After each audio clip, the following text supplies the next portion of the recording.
Hello, everyone. I'm Susan Kim. And I'm Vince Petrano. Milwaukee police continue to investigate another deadly shooting on the city's north side. 17-year-old girl shot and killed just before 9 last night. This happened near Hopkins and Hampton.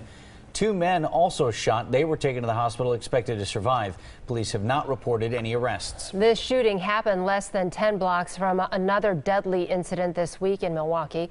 The medical examiner reports that 2-year-old Damani Terry was hit by a car after running into the street. This happened Sunday near 48th and Glendale. The driver of that car, Archie Brown Jr., stopped to help, and someone then shot Brown and a 15-year-old boy, killing both of them. The teenager, Rashid Childs, is the brother of the 2-year-old who was hit and killed. Authorities are still searching for the shooter. Leaders in Silver Lake plan to discuss tonight whether to disband the village's police department. The village has had all kinds of problems, including the resignation of 2 police chiefs within the last year. It would instead contract with the Kenosha County Sheriff's Department. Tonight's public meeting is at 7 o'clock at Riverview School. A state representative from Madison is making a push to legalize marijuana in Wisconsin. Representative Melissa Sargent says legalizing pot would lower crime rates and create jobs. She hopes her bill will also start a conversation. We need to be talking about it. We need to be talking about the effects. We need to make sure that we're allowing our businesses to have protections so that the people that are coming to work for them are safe. Democrats' bill faces an uphill battle in a Republican-controlled legislature. Today is Milwaukee Day because the date is 414, the same as the area code. Milwaukee Brewers fans can buy certain tickets for next week's series against the Cincinnati Reds for just $4.14. The special deal runs from 9 this morning until tickets sell out. Tickets to go see the Rolling Stones are sold out. JS Online reporting it took just 7 minutes for tickets to sell out at the Marcus Amphitheater box office yesterday. However, fans can still get them through third-party vendors. The cheapest seats that we found on StubHub this morning going for $175. The concert will kick off Summerfest on June 23rd.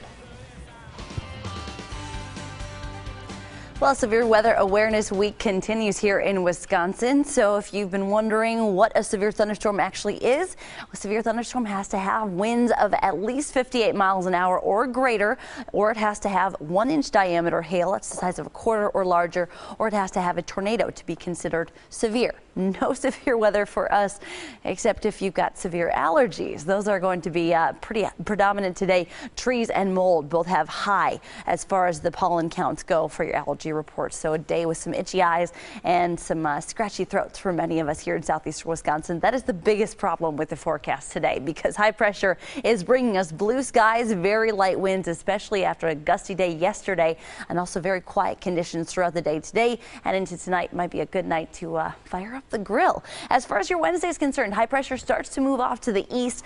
All the day, though, is going to be staying dry, just increasing clouds as a weak little area of moisture starts to push on up from the south. That could bring some light sprinkles and a few rain showers by the time we get to your Thursday morning. Not that impressive of a system, though, and it just barely clips by us. It'll bring a bit more in terms of cloud cover than rainfall. Take a look at that on Thursday morning, just a couple hundredths of an inch if we even see that. For your forecast, though, for today, 60 degrees in Milwaukee, 65 away from Lake Michigan, getting a little bit cooler along the lakefront as that wind swings around from the east. So 50s at the lakefront throughout the afternoon, but not going to be nearly as blustery as yesterday. Overnight tonight, 40 degrees, clear conditions, and seasonal temps around 40 degrees. So should be pretty decent start to the day on your Wednesday. Then 56 degrees for your high on Wednesday because of that wind from the east southeast. That'll keep things in the 50s at the lakefront. Otherwise, inland, mostly sunny, 63 degrees, increasing clouds though late in the day. That's going to bring us a chance for a couple, again, rain showers by the time we get to Wednesday night and into Thursday. Enjoy the 60s and the sunshine while we've got it, though. That future jet stream showing a huge dip as we get into next week. Notice all these blues up on Monday. Those start to plunge into southeastern Wisconsin by the time we get to the middle of next week, which means low 50s and even a couple 40s are in the forecast as we go for next week. Not this week, though. Again, enjoy the 60s we got today with that light wind. A little bit cooler over the long lakefront on Wednesday and Thursday. Again, just a couple sprinkles on Thursday morning. Not going to amount to much more than a 1/10 of an inch if we even get that. Sunshine and 60s return for your Friday, and the weekend looking a little bit cooler, but still very nice for April with temps in the mid-50s and a stray shower here or there.